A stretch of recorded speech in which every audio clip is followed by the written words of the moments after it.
Hello and welcome to our channel. आज हम जो टॉपिक पढ़ने जा रहे हैं वो है मैट्रिक्स। मैट्रिक्स जेई का इंपॉर्टेंट टॉपिक है और भी कई कॉम्पिटिटिव एग्जाम्स में आता है। तो आइए हम जानते हैं कि मैट्रिक्स होता क्या है और इससे आने वाले क्वेश्चंस कैसे होते हैं जिन्हें हम कर सकते हैं। तो मैट्रिक्स क्या है? Matrix is a collection of numbers arrange into a fix number of rose and columns. Matrix क्या होता है? एक नंबर का कलेक्शन होता है जो एक रोज और कॉलम्स के उसमें अरेंज किया होता है, रोज और कॉलम्स के फॉर्म में अरेंज किया होता है। रोज और कॉलम्स क्या होते हैं? जनरली रोज होता है जो हॉरिजेंटली अगर नंबर्स लिखे होते हैं वो रोज होते हैं, और जो वर्टिकली लिखे होते हैं वो कॉलम्स होते हैं। तो इसके बारे में हम आगे जानेंगे। तो मैट्रिक्स क्या होता है? नंबर्स का कलेक्शन होता है। जैसे कॉइन का कलेक्शन होता है, कोई किसी भी चीज़ का कलेक्शन करता है, वैसे ही मैट्रिक्स एक नंबर्स का कलेक्शन है। तो मैट्रिक्स को लिखते कैसे हैं? मैट्रिक्स को हम हमेशा स्क्वायर ब्रैकेट्स के अंदर और रोज और कॉलम्स के फॉर्म में लिखते हैं। ये हमारा हो गया स्क्वायर ब्रैकेट। इसके अंदर जैसे मान लीजिए ये 2 3 4 5, ये हमारा मैट्रिक्स है पूरा। इस मैट्रिक्स में जो हॉरिजेंटली लिखा हुआ है ये रो है, और जो वर्टिकली लिखा हुआ है ये कॉलम है। ठीक है। तो अब जैसे किसी ने आपको ऐसे ही कोई मैट्रिक्स दे दी, जैसे मान लीजिए यही मैट्रिक्स किसी ने आपको दे दी 2 3 4 5, और बोला आपसे कि इसको आप डिस्क्राइब करिए, इसके बारे में कहेंगे क्या? इसको डिस्क्राइब करते हैं हम कैसे? जैसे इसको अगर हम किसी ने पूछ लिया तो हम इसको कहेंगे कि ये जो है 2x2 की मैट्रिक्स है। 2x2 की मैट्रिक्स मतलब इसको हम डिस्क्राइब करते हैं रोज और कॉलम्स के फॉर्म में। इसमें कितने रोज हैं? 1 2 रोज इनटू कॉलम्स कितने हैं? 1 2 कॉलम। तो ये क्या हो गई? 2x2 की मैट्रिक्स हो गई। ठीक है। तो आइए हम जानते हैं कि इसका एलिमेंट क्या होता है। एलिमेंट ऑफ मैट्रिक्स क्या होता है जनरली? तो एलिमेंट ऑफ मैट्रिक्स क्या होता है कि सारे नंबर्स जो मैट्रिक्स को बनाते हैं, जैसे इसमें हम देख रहे हैं, यही एग्जांपल ले लेता हूँ मैं। ये नीचे दिया हुआ एग्जांपल, थोड़े पीपीटी में गलती हुई थी। तो जो भी नंबर्स मैट्रिक्स को बनाते हैं, मैट्रिक्स में कंस्टिट्यूट होते हैं, उनको हम क्या कहते हैं? नंबर, एलिमेंट कहते हैं, सॉरी। जैसे ये 1 4 8 5 6 9 1, ये सारे के सारे हमारे जो भी हैं, ये सारे के सारे एलिमेंट्स ऑफ मैट्रिक्स कहलाएंगे। और ये क्या होगा? इसको हम कैसे डिस्क्राइब करेंगे? ये कैसी मैट्रिक्स है? इसमें 3 रोज हैं, 3 कॉलम्स हैं, तो ये 3x3 की मैट्रिक्स हो गई। ठीक है। तो आगे चलते हैं। ऑर्डर ऑफ मैट्रिक्स भी, ऑर्डर ऑफ मैट्रिक्स भी कोई ज़्यादा वैसी चीज़ नहीं है। ऑर्डर ऑफ मैट्रिक्स भी एक नॉर्मल सी चीज़ है। ऑर्डर ऑफ मैट्रिक्स क्या होती है? अगर किसी ने आपसे पूछ लिया कि ये कोई मैट्रिक्स दे दिया, जैसे ये मैट्रिक्स आपको दे दिया और बोला इसका ऑर्डर बताइए, तो ऑर्डर ऑफ मैट्रिक्स होता है number of rose into number of columns. इसमें कितने रोज हैं? 1 2 3, कॉलम्स 1 2 3 4, तो ये क्या हो गया? 3 इंटू 4, तो ये क्या हो जाएगा? 12। हाँ, एक बात थोड़ी सी याद रखिएगा कि जब हम मैट्रिक्स को डिस्क्राइब करते हैं तो हमेशा रोज इंटू कॉलम से लिखते हैं, कॉलम्स इंटू रोज नहीं लिखेंगे, क्योंकि उससे हमारा जो, जैसे मैट्रिक्स लिखी होगी तो रोज इंटू कॉलम से दिखाएंगे, कॉलम्स इंटू रोज नहीं दिखाएंगे। क्योंकि जैसे हमारे पास कोई मैट्रिक्स दी हुई है तो वो, जैसे इसमें 2 1 3 2 लिखी होगी, और इसके बगल में ही ये कितने कैसी है? 2x2 की मैट्रिक्स ऐसे नीचे लिखी होती है। तो अगर ऐसा कोई लिखा है, अगर आप इसको कॉलम्स इंटू रोज के फॉर्म में लिख देंगे तो सामने वाला इसको गलत समझ लेगा। उसे लगेगा कि इसमें 3 रोज हो गए, 2 कॉलम्स हो गए, यहाँ 2x2 है इसलिए कोई अंतर नहीं दिख रहा है। लेकिन अगर मान लेते इसी में ऐसे 3 कॉलम्स हो जाते तो ये 2x3 की मैट्रिक्स हो जाती। ठीक है। तो इसको ध्यान रखिएगा कि हमेशा रोज एंड कॉलम्स के ही फॉर्म में लिखते हैं। तो अगला जो हमारा मेन है थोड़ा सा, वो है कि मैट्रिक्स कितने टाइप के होते हैं। मैट्रिक्स के टाइप्स को अगर हम जानते रहेंगे तो क्वेश्चन सॉल्व करने में थोड़ी सी हमारी आसानी हो जाती है। ठीक है। तो आइए जानते हैं कि कितने टाइप के मैट्रिक्सेस होते हैं। मैट्रिक्सेस जनरली कई सारे टाइप के होते हैं, तो हम एक एक करके पढ़ते हैं। पहला क्या है? Row matrix. रो मैट्रिक्स कौन सा मैट्रिक्स होता है? रो मैट्रिक्स वो मैट्रिक्स होता है जिसमें रोज एक ही हो, सिर्फ एक रो हो। कॉलम इनफाइनाइट हो सकते हैं, वैसे इनफाइनाइट कॉलम होते नहीं हैं, लेकिन चाहे जितने भी कॉलम हो सकते हैं, लेकिन रो हमेशा एक ही होनी चाहिए। एक से ज़्यादा रो अगर हो गई तो वो रो मैट्रिक्स नहीं होगा। सिमिलरली कॉलम मैट्रिक्स क्या होता है? कॉलम मैट्रिक्स वो मैट्रिक्स होता है जिसमें कॉलम सिर्फ एक होने चाहिए, रोज चाहे जितने हो सकते हैं। ठीक है। तो कॉलम और रो में क्या डिफरेंस है? रो में सिर्फ एक रो होनी चाहिए, कॉलम में सिर्फ एक कॉलम होना चाहिए। अगला क्या है? Rectangular matrix. रेक्टेंगुलर मैट्रिक्स कैसी मैट्रिक्स होती है? रेक्टेंगुलर मैट्रिक्स वो मैट्रिक्स होती है जिसमें रोज और कॉलम कभी इक्वल नहीं होते। जैसे मान लीजिए 3 रोज हैं, 5 कॉलम्स हो गए, 5 रोज हैं, 3 कॉलम्स हो गए, लेकिन कभी भी 4 रोज 4 कॉलम्स को हम रेक्टेंगुलर मैट्रिक्स नहीं कहेंगे। इसमें रोज और कॉलम्स कभी भी इक्वल नहीं होने चाहिए। ठीक है। आगे देखते हैं। आगे हमारा क्या है? Square matrix. स्क्वायर मैट्रिक्स क्या होता है? स्क्वायर मैट्रिक्स वो मैट्रिक्स होता है जिसमें कि हमारे जो हैं रोज और कॉलम्स हमेशा इक्वल होते हैं। Number of rows is always equals to number of columns. ठीक है। हमारा जो अगला टाइप है वो आइडेंटिटी मैट्रिक्स। आइडेंटिटी मैट्रिक्स क्या मैट्रिक्स होती है? आइडेंटिटी मैट्रिक्स वो मैट्रिक्स होती है जिसके प्रिंसिपल डायगोनल पे, तो आइए हम पहले प्रिंसिपल डायगोनल जान लेते हैं क्या होता है। जैसे इसमें देखा जाए तो एक दो डायगोनल्स हैं, तो हमारा जो लेफ्ट से शुरू करते हुए नीचे जाते हैं वो जो डायगोनल होता है वो प्रिंसिपल डायगोनल होता है। ठीक है। तो ये कैसा हमारा ये वाला जो है हमारा ये प्रिंसिपल डायगोनल है। तो आइडेंटिटी मैट्रिक्स वो मैट्रिक्स होती है जिसके प्रिंसिपल डायगोनल पे 1 1 1 होता है। एलिमेंट्स जो होते हैं वो 1 1 1 होते हैं। ठीक है। जिस भी मैट्रिक्स के डायगोनल पे एलिमेंट्स 1 1 1 होंगे वो आइडेंटिटी मैट्रिक्स होगा। ध्यान रखिएगा इसके डायगोनल पे सिर्फ 1 1 1 होना चाहिए। 1 1 1 के अलावा और कुछ नहीं होना चाहिए। 2 2 2 3 3 नहीं होना चाहिए, क्योंकि वो दूसरे टाइप की मैट्रिक्स हो जाएगी, वो मैं आपको आगे बताऊंगा। अगला क्या है हमारा? Diagonal matrix. डायगोनल मैट्रिक्स भी आइडेंटिटी मैट्रिक्स की तरह ही है, बस इसमें डिफरेंस क्या है कि इसके जो डायगोनल एलिमेंट्स हैं वो कभी सेम नहीं होने चाहिए, डिफरेंट डिफरेंट होने चाहिए। जैसे इस पे 1 है, 2 है, 4 है, सेम नहीं है, डिफरेंट डिफरेंट एलिमेंट्स होते हैं, तो वो डायगोनल मैट्रिक्स होता है। अगर 1 1 1 होता है तो वो आइडेंटिटी मैट्रिक्स होता है। ठीक है। अगला टाइप हमारा क्या है? Scalar matrix. स्केलर मैट्रिक्स क्या होता है? स्केलर मैट्रिक्स वो मैट्रिक्स होता है जिसके डायगोनल एलिमेंट्स सेम होने चाहिए लेकिन 1 नहीं होने चाहिए। सेम होने चाहिए लेकिन 1 नहीं होने चाहिए। ठीक है। 3 3 3 हो सकता है, 4 4 4 हो सकता है, 5 5 5 होता है, कुछ भी हो सकता है, लेकिन 1 1 नहीं होना चाहिए। 1 1 1 होगा तो वो आइडेंटिटी मैट्रिक्स हो जाएगा, और डिफरेंट नंबर्स होंगे तो वो डायगोनल मैट्रिक्स हो जाएगा, और अगर सेम नंबर्स हों और 1 ना हो तो वो स्केलर मैट्रिक्स हो जाएगा। ठीक है। ये होता है स्केलर मैट्रिक्स। डायगोनल मैट्रिक्स और स्केलर आइडेंटिटी मैट्रिक्स में थोड़ा सा डिफरेंस और सिमिलरिटी। जैसे यहाँ नोट में लिखा भी हुआ है कि इन स्केलर मैट्रिक्स प्रिंसिपल डायगोनल है सेम एलिमेंट अदर देन 1। ठीक है। अगला हमारा सबसे आसान सा मैट्रिक्स है जो है जीरो मैट्रिक्स। जीरो मैट्रिक्स क्या होता है? जीरो मैट्रिक्स वो मैट्रिक्स होता है जिसके सारे एलिमेंट हमेशा जीरो होने चाहिए। ठीक है। इसमें कुछ ज़्यादा कुछ है नहीं। तो अब जो हमारा टॉपिक शुरू होता है वो है डिटरमिनेंट। अब तक आपने जो पढ़ा वो मैट्रिक्स के कुछ बेसिक्स थे, लेकिन हमें जो जहाँ से हमारे ज़्यादा क्वेश्चन आते हैं, मैट्रिक्स का जो मेन पार्ट होता है जहाँ से क्वेश्चन आते हैं वो होता है हमारा डिटरमिनेंट। ठीक है। तो आइए जाने डिटरमिनेंट क्या होता है। तो अब तक आपने मैट्रिक्स देखा। जैसे मैट्रिक्स क्या होती थी? स्क्वायर ब्रैकेट्स में लिखे हुए कुछ नंबर्स के कलेक्शन जो रोज और कॉलम्स के फॉर्म में लिखे हुए थे ऐसे। ठीक है। अब हम देखेंगे कि डिटरमिनेंट क्या होता है। इसमें थोड़ा सा स्लाइड सा डिफरेंस होता है, ज़्यादा कुछ डिफरेंस नहीं होता डिटरमिनेंट और मैट्रिक्स में। डिटरमिनेंट क्या होता है? Determinant is a square array of numbers written within a pair of vertical lines. ठीक है। यहाँ पे क्या है? Within a pair of vertical line. ये कैसी लाइन है? Vertical line. अगर इसी को हम ऐसे ऐसे लिख देते स्क्वायर ब्रैकेट के अंदर तो ये मैट्रिक्स हो जाती। ठीक है। ये थोड़ा सा डिफरेंस होता है डिटरमिनेंट और मैट्रिक्स में। तो determinant is a square array of numbers written within a pair of vertical lines which represent a certain sum of products, जो कि कुछ प्रोडक्ट्स का सम हमें दिखाती है। जैसे कोई मैट्रिक्स हमें 2 3 4 1 2 3 दे दिया गया, बोला गया इसका डिटरमिनेंट दिखाइए। इसमें हम कुछ मल्टीप्लिकेशन करेंगे, कुछ एडिशन करेंगे और उससे हमें इसका डिटरमिनेंट मिल जाएगा। उसके बारे में हम आगे देखेंगे। तो जैसे यहाँ पे एक एग्जांपल दिया हुआ है डिटरमिनेंट का 1 2 3 2 1 5, ये वर्टिकल ब्रैकेट्स के अंदर लिखा हुआ, वर्टिकल लाइंस के अंदर लिखा हुआ है। अगर हम यहीं पे स्क्वायर ब्रैकेट्स लगा देते तो ये क्या हो जाता? मैट्रिक्स हो जाती। और मैट्रिक्स को रिप्रेजेंट करने का तरीका क्या है? जैसे आपको एक सेकेंड, आपको किसी ने ये दे दिया और बोला इसका इस मैट्रिक्स का डिटरमिनेंट निकालिए, तो आप कैसे लिखेंगे? इसका डिटरमिनेंट निकालने का तरीका क्या होता है कि आप कोई भी वेरिएबल ले सकते हैं ABCD, लेकिन उसको आप मॉड के अंदर लिखेंगे, जैसे ऐसे। ठीक है। किसी इसमें मान लीजिए इसका डिटरमिनेंट है, तो इसका डिटरमिनेंट को हम ऐसे रिप्रेजेंट करते हैं मॉड के अंदर। ठीक है। तो आइए हम कुछ देखते हैं एग्जांपल्स कि हम डिटरमिनेंट को कैसे कैलकुलेट करते हैं। इसमें ज़्यादा कुछ है नहीं, आप थोड़ा सा ध्यान देंगे तो आपको समझ में आ जाएगा कि डिटरमिनेंट कैलकुलेट कैसे करते हैं। जैसे ये हमारे पास एक 2 × 2 मैट्रिक्स दी हुई है और बोला गया कि इसका डिटरमिनेंट आप फाइंड करें। तो आप इसका डिटरमिनेंट कैसे फाइंड आउट करेंगे वही हम देखेंगे यहाँ पे। तो डिटरमिनेंट फाइंड करने का तरीका क्या है कि डायगोनल के एलिमेंट्स को आप मल्टीप्लाई करें और उनको माइनस कर दें। ठीक है। तो यहाँ पे डायगोनल एलिमेंट्स क्या हैं? ए और डी,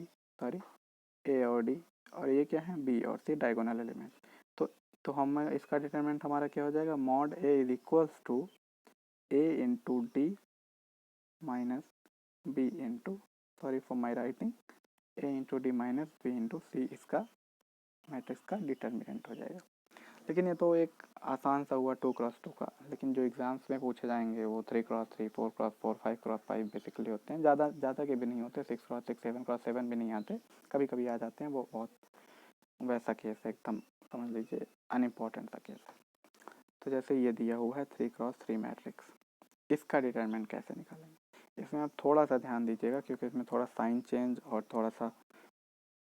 थोड़ी सी कॉम्प्लेक्सिटी होती है। जैसे यहाँ पे इसका डिटरमिनेंट हमें निकालना है, मॉड से रिप्रेजेंट कर देंगे इसको। उसके बाद या तो आप कॉलम्स को लेके निकाल सकते हैं, तो रोज को लेके निकाल सकते हैं। रोज को लेके निकालने में हमारी थोड़ी सी आसानी होती है, इसलिए हम रोज के थ्रू जाएंगे, जैसे हम ABC के थ्रू जाएंगे, ठीक है। तो अब जैसे हमें निकालना है इसका डिटरमिनेंट, तो हम क्या करेंगे, एक रो और एक कॉलम को अपने हाथों से हाइड कर लेंगे, मतलब समझ लेंगे कि ये है ही नहीं, ठीक है। जब वो एक रो और एक कॉलम निकल गया तो हमारे पास क्या बचा, 2x2 की मैट्रिक्स, उसे हम डिटरमिनेंट के फॉर्म में लिख लेंगे, ठीक है। EFHI हो गया। और उसके बाद जो दोनों रोज हमने हाइड किया हुआ है, यहाँ पे हमने इसको और इसको हाइड किया था, तो इन दोनों रोज और कॉलम्स का जो कॉमन एलिमेंट है उसको इस डिटर्मिनेंट से मल्टीप्लाई कर देंगे। तो ये रो क्या था, EFHI, और इनका कॉमन एलिमेंट क्या है, A। तो A इंटू इस डिटर्मिनेंट ऑफ EFHI से मल्टीप्लाई कर देंगे। उसके बाद जब हम B पे आएंगे तो सेम, अब हम क्या करेंगे, इस रो को तो हाइड हमने किया है क्योंकि हम रो के थ्रू जा रहे हैं, और अब इस कॉलम को हाइड करेंगे, ठीक है। बी पे आ गए ना, तो इस बीच वाले कॉलम और रो को हम हाइड कर देंगे। तो जब हम इसको हाइड कर देंगे तो हमारा डिटरमिनेंट क्या बचेगा, DGFI, उसको हम ऐसे लिख लेंगे, DGFI को। और उसके बाद इन जो हमने रोज और कॉलम्स को हाइड किया उनका कॉमन एलिमेंट क्या है, B। यहाँ पे देखिए हमने इसको और इसको हाइड किया था, तो इसका कॉमन एलिमेंट क्या बचा, B। तो हम इसको B से मल्टीप्लाई करेंगे, लेकिन इसके साथ हम माइनस साइन लगाएंगे। माइनस साइन क्यों लगाएंगे वो उसके डेप्थ में आपको जाने की ज़रूरत नहीं है, क्योंकि आप एग्जाम की प्रिपरेशन कर रहे हैं, तो इससे ज़्यादा क्वेश्चन भी नहीं आते, तो आप उसमें मत जाइए डेप्थ में, बस माइनस भी लगाएंगे, इसको याद रखिएगा। उसके बस एक ही जगह माइनस लगेगा। उसके बाद फिर सेम प्रोसीजर से हम आगे बढ़ेंगे। तो जब हम आगे बढ़ेंगे तो अगला हमारे पास क्या आया, फिर हम इस रो को तो हमने हाइड किया क्योंकि रो के थ्रू जा रहे हैं, तो CFI, इस वाले रो को हम, इस वाले कॉलम को हम हाइड कर देंगे। तो जब ये इसको हाइड कर देंगे तो हमारे पास बचा क्या, ये तो पहले से हिडन है, अब ये भी हिडन हो गया, तो हमारे पास बचा DEGH, उसका हमने डिटरमिनेंट फॉर्म में लिख लिया। और उसके बाद अब इन दोनों रोज और कॉलम्स में क्या कॉमन है, C कॉमन है, इसमें और इसमें, तो C से हमने इसको मल्टीप्लाई कर दिया। अब 2x2 मैट्रिक्स का डिटरमिनेंट निकालना तो हमने यहाँ ऊपर से सीख ही लिया था। तो A इंटू इसका मैट्रिक्स हो जाएगा EI minus FH minus B into DI minus FG plus C into DH minus EG। तो ये हमारा हो जाएगा आंसर। ये एकदम नॉर्मल सा तरीका है निकालने का, इसमें ज़्यादा आपको कॉम्प्लेक्सिटी जोड़ने की ज़रूरत नहीं है। कई किताबों में कई तरीके दिए होते हैं, लेकिन ये सबसे नॉर्मल तरीका है, ठीक है। तो अब देखिए क्या होता है डिटरमिनेंट तो वैसे हम जो अभी हमने पढ़ा उससे निकाल ही सकते हैं, लेकिन यहाँ पे कुछ प्रॉपर्टीज़ हैं डिटरमिनेंट की, जिससे हम बड़े बड़े मैट्रिक्सेस का जो है डिटरमिनेंट आसानी से निकाल सकते हैं। तो आइए इन प्रॉपर्टीज़ को जानते हैं क्या होती हैं। इसको हम एग्जाम में डायरेक्टली अप्लाई करके, कुछ क्वेश्चन एग्जाम में प्रॉपर्टीज़ पे बेस्ड आते हैं। तो कई लोग क्या करते हैं, जो नॉर्मल एवरेज स्टूडेंट होते हैं वो सिर्फ फॉर्मूला पढ़ के गए होते हैं, तो फॉर्मूले से निकालते हैं। तो अगर हम थोड़ी सी प्रॉपर्टीज़ भी याद रख लें वो नॉर्मल स्टूडेंट्स, तो वो भी स्मार्ट बन सकते हैं और आसानी से आंसर को निकाल सकते हैं, टाइम बचा सकते हैं, उस टाइम को कहीं और यूज़ कर सकते हैं। तो आइए देखते हैं प्रॉपर्टीज़ क्या क्या होती हैं। पहली प्रॉपर्टी क्या होती है इसकी, कि अगर दो रोज और कॉलम्स हैं मैट्रिक्स के, अगर वो सेम हैं, इफ़ टू रोज और columns of a matrix are identical then the determinant is always equal to 0। क्या मतलब है कि अगर कोई मैट्रिक्स हमें दी हुई है, जैसे मान लीजिए 1 2 3, सॉरी यहाँ पे तो लिखा ही हुआ है मैट्रिक्स, ये क्या दिया है 1 2 3 4 5 6 1 2 3। अब इसमें क्या है, दो रोज इक्वल है, दो रोज अगर किसी मैट्रिक्स के इक्वल हो गए तो जो उनका डिटरमिनेंट आएगा वो हमेशा 0 आएगा। अगर दो कॉलम्स इक्वल हो गए तो भी उसका डिटरमिनेंट हमेशा 0 आएगा। याद रखिएगा, चाहे रोज इक्वल हो दो, चाहे दो कॉलम्स इक्वल हो, हमेशा उसका डिटरमिनेंट 0 आना है, ठीक है। अगली प्रॉपर्टी क्या है, इफ़ टू रोज और columns of a matrix are interchanged then the sign of determinant changes. इसका मतलब है कि अगर दो किसी मैट्रिक्स का, जैसे ये मैट्रिक्स दिया हुआ है, अगर इसके दो रोज या कॉलम्स को हम इंटरचेंज कर दें, जैसे इस वाले को तीसरे के स्थान पे लिख दें, तीसरे वाले को पहले के प्लेस पे लिख दें, तो इससे क्या होगा, जो इसका डिटरमिनेंट आएगा उसमें हमारा साइन चेंज हो जाएगा, प्लस रहेगा तो माइनस हो जाएगा, माइनस रहेगा तो प्लस हो जाएगा। इसको थोड़ा सा और एक्सप्लेन करता हूँ मैं कैसे, मतलब जैसे ये दिया हुआ है डिटरमिनेंट, ठीक है, मैट्रिक्स दी हुई है, सॉरी, इसका डिटरमिनेंट मान लीजिए अगर आ गया 6, ठीक है। अब अगर इसमें हम दो रो, कोई भी रो आप ले सकते हैं, अगर कोई भी रो कोई भी कॉलम अगर आप दो ले लें और उनको इंटरचेंज कर दें, एक दूसरे की जगह पे लिख दें, तो जो हमारी वैल्यू आ जाएगी वो जो है, जैसे इसकी वैल्यू 6 आई थी, इंटरचेंज करने के बाद इसकी वैल्यू -6 आ जाएगी, ठीक है। अगर इस डिटरमिनेंट की वैल्यू पहले से -6 होती और फिर हम इंटरचेंज करते तो इसकी वैल्यू +6 आ जाती। तो इसका आप ध्यान रखिएगा कि अगर कोई मैट्रिक्स दी हुई है तो ये प्रॉपर्टी आप आसानी से यूज करके डिटरमिनेंट निकाल सकते हैं। अगली प्रॉपर्टी इसकी क्या है, अब तक हमने देखा कि अगर हम दो रो या कॉलम को इंटरचेंज करते हैं क्या होता है, अगर हम 3 रो या कॉलम को इंटरचेंज करते हैं तब क्या होगा, आइए देखते हैं कि अगर if 3 rows or columns of a matrix are interchanged then the sign of determinant is unaltered। unaltered मतलब unchanged, मतलब चेंज नहीं होगा, सेम रह जाएगा, ठीक है। तो आइए इसका देखते हैं क्या होता है। जैसे ये मैट्रिक्स हमारे पास दी हुई है 0 1 2 1 2 3 3 1 1, अगर हम इसको इंटरचेंज करते हैं तो क्या होगा, अगर इन तीनों को, पहले को दूसरे की जगह, दूसरे को तीसरे की जगह, तीसरे को पहले की जगह हमने लिख दिया, तो इसके साइन में कोई भी चेंज नहीं होगा। जो उसका डिटरमिनेंट आएगा, मान लीजिए इसका डिटरमिनेंट 7 था, तो इसका भी डिटरमिनेंट इंटरचेंज करने के बाद इसका भी डिटरमिनेंट 7 ही आएगा, कोई चेंज नहीं होगा। तो क्या पढ़ा हमने कि अगर दो रोज को इंटरचेंज करेंगे तो साइन चेंज हो जाएगा, 3 रोज को या कॉलम्स को इंटरचेंज करेंगे तो कोई चेंज नहीं होगा, ठीक है, इसको याद रखिएगा। अगली प्रॉपर्टी क्या है कि in the determinant of a matrix if any column containing the sum or difference of two elements then it can be split into sum or difference of two determinants। इसका क्या मतलब है, इसका ये मतलब है कि अगर कोई डिटर्मिनेंट हमें मैट्रिक्स का डिटर्मिनेंट दिया हुआ है और उसमें कोई रो या कॉलम ऐसा है जिसको हम किसी दो नंबर के सम या डिफरेंस के फॉर्म में लिख सकते हैं, जैसे a³ + 1 लिखा हुआ है, मान लीजिए हमारे पास कोई नंबर है 5, 5 को हम क्या लिख सकते हैं 2 + 3 1 + 4 कुछ भी लिख सकते हैं। तो अगर किसी डिटरमिनेंट में 5 की जगह 2 + 3 लिखा हुआ है और ऐसे ही किसी एक कॉलम को, किसी एक स्पेशल कॉलम को, पर्टिकुलर कॉलम को ऐसे ही उसके एलिमेंट्स को ऐसे ही सम के फॉर्म्स में या डिफरेंस के फॉर्म में लिखा हो, तो हम उस डिटरमिनेंट को स्प्लिट कर सकते हैं दो अलग अलग डिटरमिनेंट में। उस और उसका जो सम होगा या एडिशन होगा वो इसके साइन पे डिपेंड करेगा। जैसे यहाँ a³ + 1 है तो इसके बीच में प्लस लगाए, अगर a³ -1 होता तो माइनस लगता, ठीक है। तो अगर डिटरमिनेंट जो है वो उसके जो किसी कॉलम या रो के एलिमेंट्स जो हैं, अगर वो किसी दो नंबर के सम या डिफरेंस को रिप्रेजेंट कर रहे हैं तो हम उनको दो अलग अलग डिटरमिनेंट्स के फॉर्म में लिख सकते हैं, उनका डिटरमिनेंट कैलकुलेट करके ऐड कर देंगे, तो जो डिटरमिनेंट इसका आएगा वो डिटरमिनेंट भी इसका भी आएगा, ठीक है। आगे बढ़ते हैं, थोड़ा सा एक बेसिक छूट गया था थोड़ा सा, lower and upper triangular matrix क्या होता है। तो लोअर ट्रायंगुलर मैट्रिक्स क्या होती है कि if all elements above the principal diagonal are zero, हमने देखा था कि प्रिंसिपल डायगोनल ये होता है, अगर इसके ऊपर मतलब ये सारे एलिमेंट जीरो हैं तो इसको हम क्या कहेंगे, लोअर ट्रायंगुलर मैट्रिक्स। उल्टा कहेंगे, ध्यान रखिएगा कि अगर ऊपर वाले जीरो हैं तो लोअर कहेंगे, नीचे वाले जीरो हैं तो अपर कहेंगे, ठीक है। If all elements above the principal diagonal are zero then it is called lower triangular matrix. और अपर ट्रायंगुलर मैट्रिक्स क्या होती है, if all the elements below the principal diagonal are zero then it is called upper triangular matrix. Principal diagonal ये है, इसके नीचे के सारे एलिमेंट जीरो हैं, इसलिए इसे क्या कहेंगे, अपर ट्रायंगुलर मैट्रिक्स। और इन दोनों का डिटरमिनेंट निकालने का तरीका एक ही होता है। इनका डिटरमिनेंट कैसे निकलेगा कि जो प्रिंसिपल डायगोनल के एलिमेंट्स हैं, जैसे इसमें देखें 3 2 5 है और इसमें 1 3 5, इसमें 3 2 5, तो इनका डिटरमिनेंट निकालने के लिए जो प्रिंसिपल डायगोनल के एलिमेंट्स हैं उनको आप बस मल्टीप्लाई कर दीजिए, 5 × 3 × 1, ये क्या आ जाएगा हमारा 15। और अपर ट्रायंगुलर मैट्रिक्स के भी प्रिंसिपल डायगोनल के एलिमेंट्स को मल्टीप्लाई कर दीजिए, आपको डिटरमिनेंट मिल जाएगा, जैसे 5 × 2 10 हो गया, 10 × 3 30, ये हमारा 30 है, ठीक है। तो कुछ इम्पोर्टेंट रिजल्ट्स जो मैंने आप लोगों के लिए लिखे हुए हैं, क्योंकि ये एग्ज़ाम्स में आप इनको डायरेक्टली अप्लाई करके अपने आंसर्स पा सकते हैं, आपको ज़्यादा दिमाग लगाने की ज़रूरत नहीं होगी, वहाँ पे टाइम बचा सकते हैं।